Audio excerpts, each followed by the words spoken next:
I am passionate about assistive technology because I am a learning disabled adult. I have dyslexia and executive dysfunction.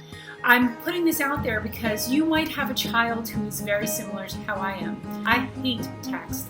I hate digital text so much that I can't even put it into words how much I despise it.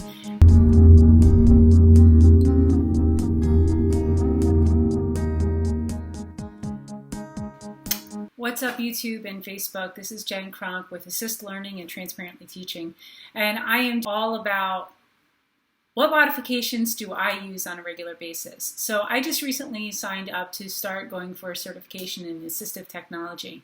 And if you're following me, you know that I am passionate about assistive technology because I am a learning disabled adult.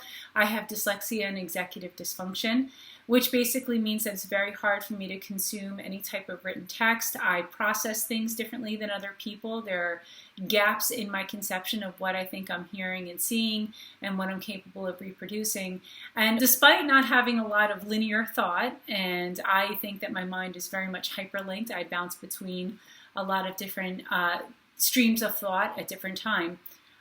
I have to do these assignments, these graduate assignments, and it's been a long time since I've been in school. I'm not going to say how long it's been. So my current assignment that I had to do was simple. I had to first understand what the directions were. I had to do research on a particular topic, reflect on it, and do a blog post on it, right? And I've been blogging now since 2005, so I should be able to do a blog post.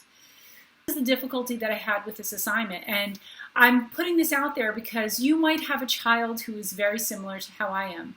First of all, I cannot stand online classes. I hate online classes with passion because if you know from my last blog post, I hate text. I hate digital text so much that I can't even put it into words how much I despise it. I consider myself to be a reasonably articulate person. I think that I am smart and I have a lot of strengths in a lot of diversified areas. Being able to read digital text is not one of them. It's a downfall of mine. So for this assignment, I had to first decipher what exactly it is that I needed to do. And that's always a problem for me. Reading directions of any type, taking any of my certification exams, I constantly had to seriously underline the words that indicated what I had to do. So first I had to figure out what I had to do for this particular assignment. And I had to do research on low incidence disabilities and how do I assist them with the concept of writing processes and assistive technology. Then I had to find the article, and the Closing the Gap website is a tremendous resource, but I didn't find it as friendly as I'd like it to be when it came to navigating through the archives. And then I had to take in this article. So you would think that this really doesn't sound that bad. Like this is like a day's work, right? This may be a few hours work. 3 nights, possibly 4. If you start counting, like when I started to try and read the directions, that actually goes into almost 4 days where I sat down with the intention of doing work for this particular assignment. And for the first 2 sessions sitting down, all I was trying to do was decipher the question, like decipher the directions. Finally, I just got the assignment done. And I can't say or speak to the quality of the reflection that I was able to present, but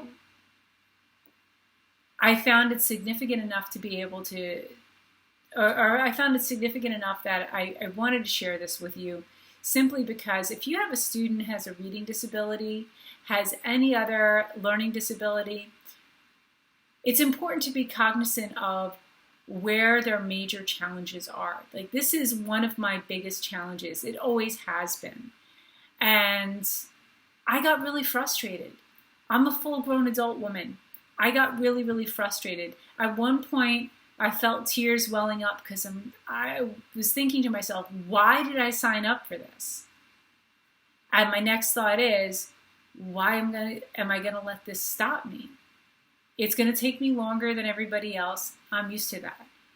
I may not present the material in as a finessed fashion as some of my other co-students would be, but it doesn't mean that it's any less significant for me. So the modifications that I made for this particular assignment. So the first thing I needed to use is I needed to use the Visor extension. You can find it in the Chrome Web Store. And what Visor does is Visor restricts my view with a color overlay. So I have a lightened bar that moves through the text that helps me visually track. Tracking is a big issue with me. I can omit words very easily. I can omit entire lines very easily without intending to. So I used Visor. I also wound up using Noisily. Noisily, I use this for background noise. And the little track that I was listening to for this background noise to help me focus sounds just like this. So what you're hearing here is you're hearing subtle train tracks, you're hearing a rain background, and if I left it playing long enough, you'd probably hear a little bit of a thunderstorm.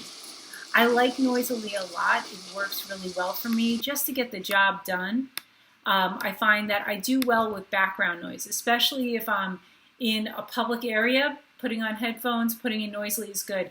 It's not music, it's ambient noise. So it's not going to distract me with its own lyrics or its own peaks and valleys and highs and lows. I find something like Noisily is really useful for kids that have ADHD or ADD, just to help them distract from what's going on and just stay focused if they have headphones on. And lastly, the other thing that I used for my own modification for this was the speech recognition add-on in Google Docs. Now, I'm aware that Google has voice typing. I am not a fan of it. It has a delay to it. It's not as sensitive, in my personal opinion, as speech recognition.